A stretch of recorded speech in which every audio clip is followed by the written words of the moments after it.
We are at a critical juncture in American history. The fate of this nation and the world rests on the polls? Seriously? Have we become so dumbed down when it comes to electing our leaders that we are swayed by nothing more than anonymous numbers? We now have the two least anonymous people in America holding political hands and charting their course for the presidency. Will Sarah Palin's endorsement of Donald Trump really be a game changer? As they move in the shadows of nations around the world, terrorist killers are indeed changing the game and how to root them out and destroy them. Are they truly any different in their aim when launched in different countries? And we're going to go back to this New York values issue and wonder why a certain candidate doesn't want to talk about how he failed and still fails the 9/11 responders every day with his silence. I'm Ed Berliner. This is The Hardline for Wednesday, January the 20th, 2016.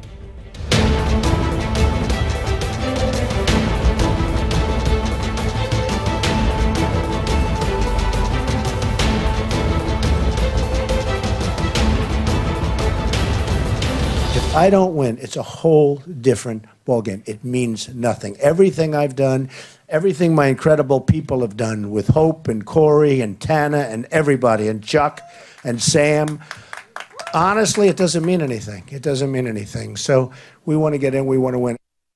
One set of numbers tells us Ted Cruz is making serious inroads and could challenge Donald Trump. Another tells us Governor Chris Christie has an edge no one wants to talk about in New Hampshire. Yet another strikes a stake in the heart of Jeb Bush and basically tells him to go home.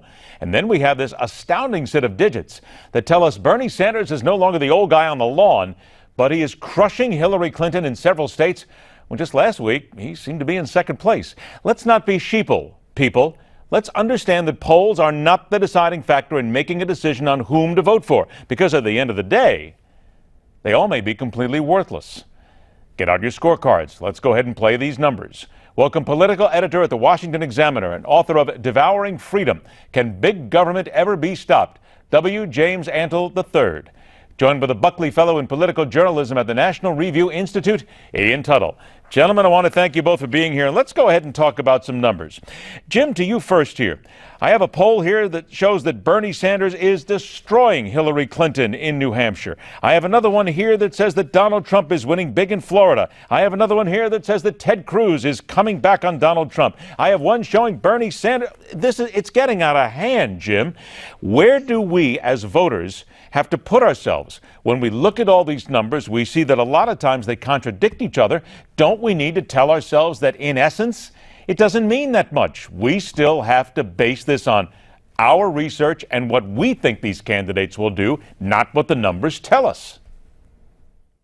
Well, there's kind of no point to voting based on the polls, just voting for the candidate that you think will win. Polls do have some value. They are a snapshot in time. They tell you what might be going on in terms of people's preferences in that moment. And then when you look at a large number of polls, you can begin to tease out some broad trends from those numbers. So I think you know that nationally and in some of the early states, Donald Trump is ahead of the other candidates.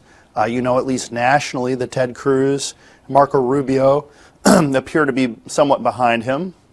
And then you know that there are candidates, towards the bottom of the pile. But there's a big group in the middle, whether, you're determining whether Jeb Bush is over Chris Christie, is over Carly Fiorina. A lot of what's separating them is statistical noise. And that's where, having some of the debate eligibility determined by polls, and having a lot of media coverage driven by the polls can get a little bit dicey, because you're looking at numbers that are based on assumptions that pollsters make.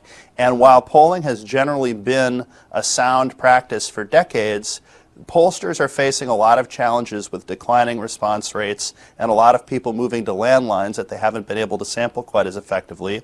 And frankly, you see a lot of bad polls when there's a huge demand for new numbers when the campaign heats up. Ian, let's get to the words I think that Jim just used here that talk really to this point. Statistical noise.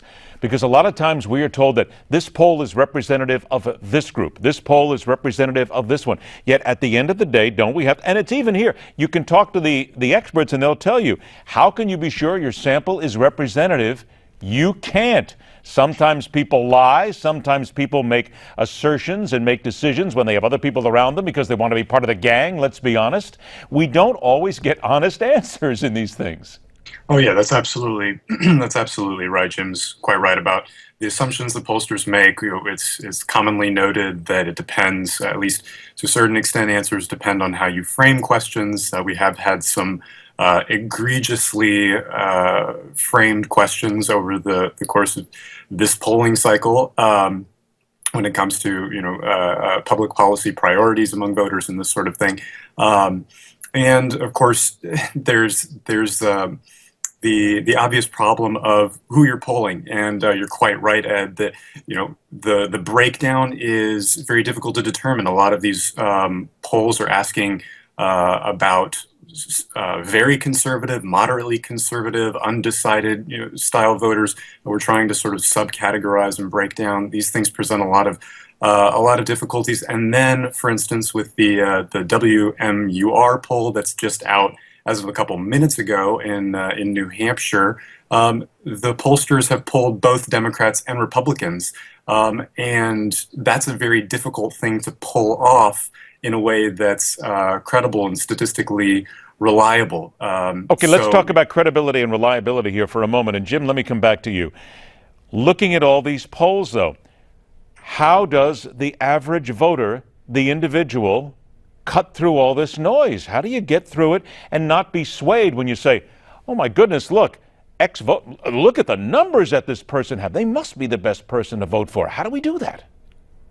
Right. Well, I mean, I think you should never base who you think is best on the polls.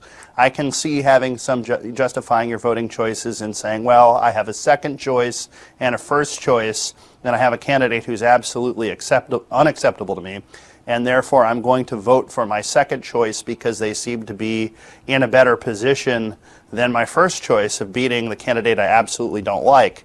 But I don't think you should look at the numbers and say who's best. That's one of the concerns about some of Donald Trump's polling numbers. While I think the broad trend suggests that he's in a pretty strong position, there are some pollsters who wonder to what extent there is a bandwagon effect to his numbers. There's the word right there. I think you just used it was the right word, Jim. Bandwagon. If you're a voter, the vote is precious. Don't be on a bandwagon. Do your homework, research, find out who you think is the best. And I think you're right. Have a lot of choices. Let me move on because I've only got a few minutes here, and I want to make sure we get to this as well. To you on this one, Ian, let's talk about polls here. Hillary Clinton being hammered by Bernie Sanders in New Hampshire. Now, all of a sudden, lo and behold, here's CNN that comes up with a town hall meeting Monday at 9 p.m. It wasn't supposed to be here, and all of a sudden she's losing, and here's a major news network giving her time to restate her case. Boy, something smells awfully fishy here. Oh, well, I mean, the Democratic National Committee has done its best to shield her, and that certainly hasn't worked. So the simple fact is that Hillary is a weak candidate, and people have been saying this for a very, very, very long time. She, at the last debate, which you probably didn't see because it was 9 p.m. on Sunday night. Wait a minute, you mean it was a previous debate? Please stop me. I have to go back and look at it. Let me find this. Go ahead. She talks about basically casting herself in sort of Obama's third term. Well, the obvious problem with that is that Obama reached out to young voters, minorities, and people who've been previously disengaged, and did so on the basis of the fact that he was a historic candidate and an incredibly charming one. Hillary has neither of those qualities. She's just not the sort of magnetic candidate that Democrats have relied on these past two cycles. Meanwhile, you have Bernie, who is not at all magnetic in a certain respect, but is appealing to a populist fracture on the left that, in my opinion, very much mirrors what's happening on the right. So put those two together, and you have a real race. All right, now I got about a minute left here. Jim, let me come to you on this one. Everything we've talked about here, and this CNN town hall, and you look at when it pops up, how it pops up, what the numbers tell us again. Jim, how do we then as American voters or anybody not look at this and say the fix is in? Because I'll tell you, if I was back in New York City living with the people that I grew up with, I would swear that somebody's in there making sure that somebody gets ahead and we do it exactly as we can under the radar.